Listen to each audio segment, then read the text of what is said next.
Welcome to Full Frame. My name is Robert Pears. I want to share with you a cheat sheet.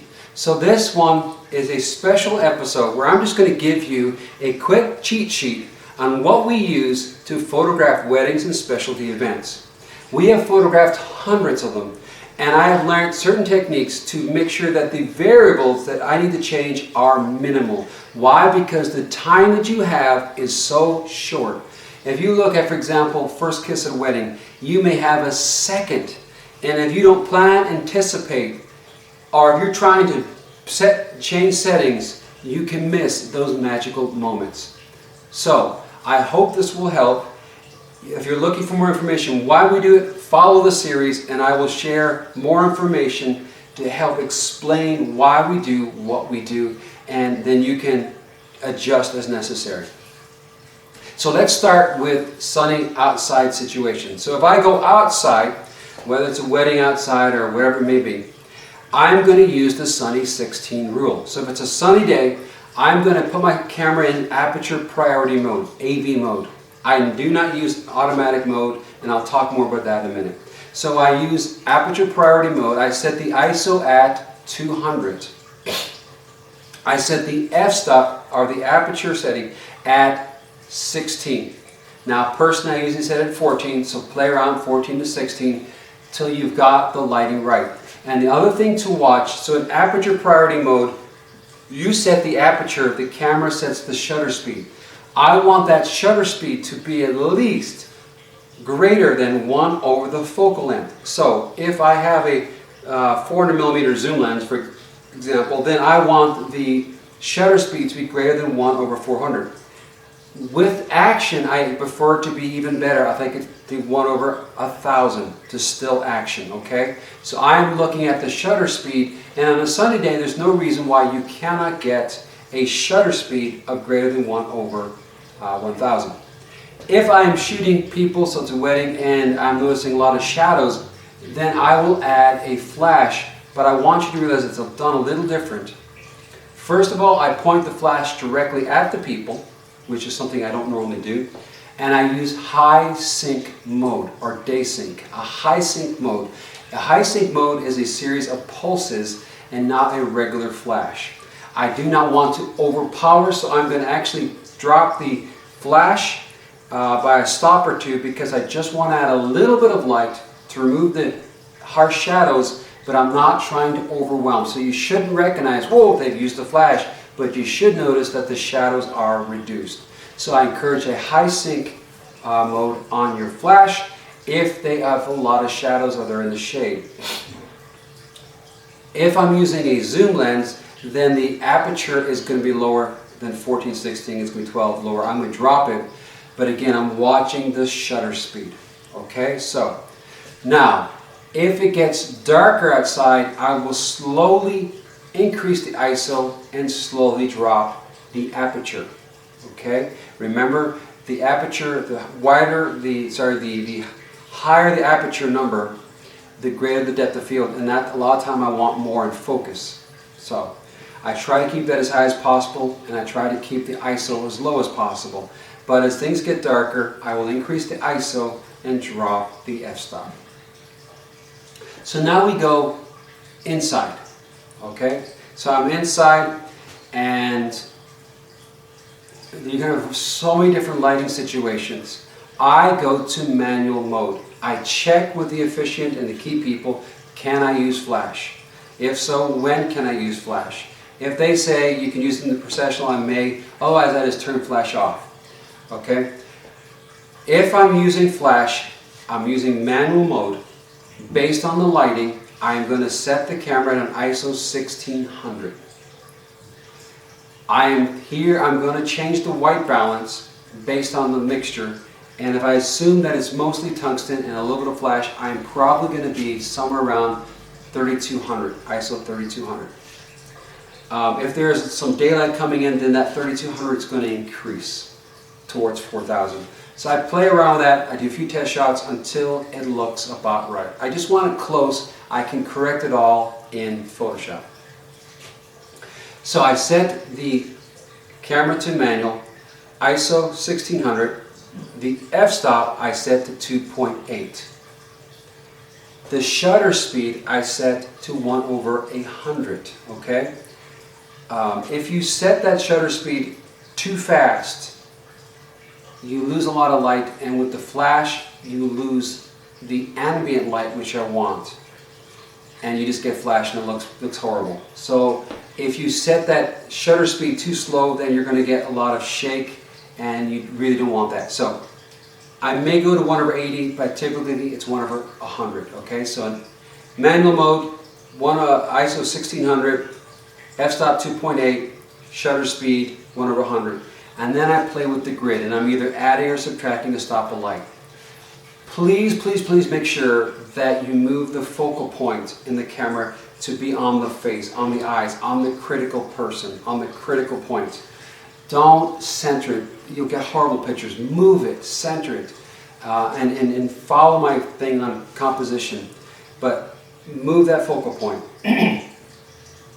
If you think you got the shot, take it again.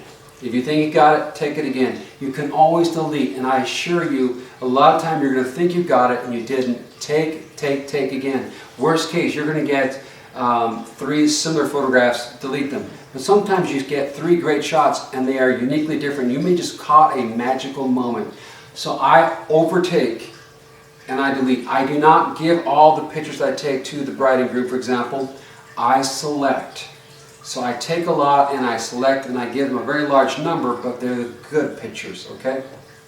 Now, if there's a lot of light coming in, I play around with that f-stop. It uses 1600 is about where I start when I'm using flash.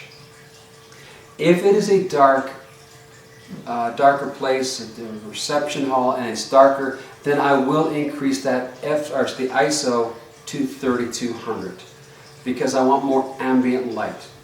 Okay, so I will keep the other parameters the same, 2.8. And again, I'm just adjusting the grid, either adding 1 or 2 stop sliders, subtracting. But if I notice that I'm just not getting enough ambient light, just this doesn't look good, I will increase, even with flash, to an ISO 3200. Everything else stays the same. If I cannot use flash, now, let me go back for a second. If I'm using flash, I am bouncing it off the ceiling, or I have some kind of diffuser on it, because I do not want direct flash. If you use direct flash and you point it directly at the person, you will get harsh shadows around their neck and other places, and it looks terrible. So I want diffused light. So try to use a diffuser or bounce it off the ceiling and let it come down and be diffused. You'll get a much, much better picture. Now let's say we go to a situation where they say no flash. And that often happens in a church service in many churches.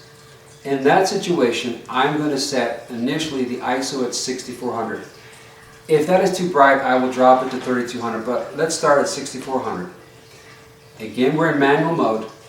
Again, the shutter speed is 1/100th, and the f is 2.8. I'm going to take test shots and look. So I like to do a test run and have an assistant stand in key places and take shots based on where I know I'm going to be taking pictures to make sure the lighting is perfect. And again, then I'm going to adjust by either adding or subtracting a stop of light. So in a situation where I cannot use flash, I up the ISO to 6400, maybe 3200 based on the lighter mixture. I really, really try to avoid going above 6400. If you have a lens with 2.8, you will find you really shouldn't, because if you go above that, you really start to lose resolution, so I strongly don't recommend it. So they are the basic settings that I would use in typical situations. I'm going to say now on videography. If you're doing videography, a couple things to be aware of. Number one, the ISO setting on a video camera is going to be higher than the still camera. So, if you're outside, make sure you have ND filters, because most video cameras, and I use a cinematic so that it uses DSLR lenses, I want to be able to put on an ND filter, which is a neutral density filter, so it darkens it down, because it goes to an ISO 3200 and I want to darken it down. Be aware, so you can play that ISO, but watch the f-stop. So again, the f-stop, as you lower the f-stop, it's going to brighten things up. But if you make that f-stop too small, okay, you're going to have a very shallow depth of field and not everything's going to be in focus. So you want it to be a pretty decent f-stop, not too big. Don't set it at 22 or something like that, otherwise it's going to be too big. And the other thing to be aware of in video is the shutter speed should be double the frame rate. So if you're here in the US and you're shooting, for example, at either 29, so let's say 30 or 60, then the frame rate should be double, so it should be 60 or 120. That will give you a natural looking. If you do higher or faster, you get a lot more sharper. If you do it lower, then you're going to find that less is in focus. If I go and I'm doing video inside, and let's say my camera is at ISO 1600, then the camera is going to be 3200 or higher. Okay, so the video camera is always going to be higher.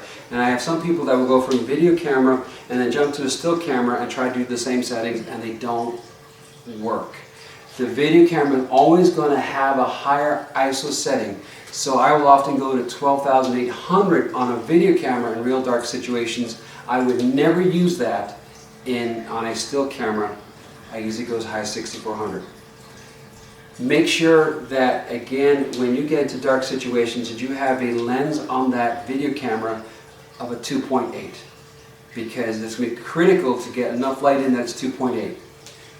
Be aware, in both still and in video, that if you have a zoom lens where the f-stop changes as you change the zoom, it's going to be seen. So you're going to see a darkness. So that as that f-stop increases, realize every increase in f-stop, so 2.8 to 4, you half the amount of light. So you're going to see it, and you will really notice it on video. It is so much better if you have to rent a lens, get a lens that has a fixed f-stop throughout the range, okay? So that you don't see that darkening as you change the zoom, and then you're trying to click and change, and it looks awkward. So just be aware of that. Again, make sure on the video that you set the white balance up front. You can correct it down in Premiere Pro much like you can in Photoshop. But again, here just a quick cheat sheet of what we do when we do video and photography at weddings. I hope this helps. I will give you some more cheat sheets on planning for a wedding later, but this is just a cheat sheet on parameters. If you have questions, feel free to send me a message, and I hope, again, this helps you and enables you to more creatively capture the vision you have for your customer event. Thank you until next time. Keep shooting.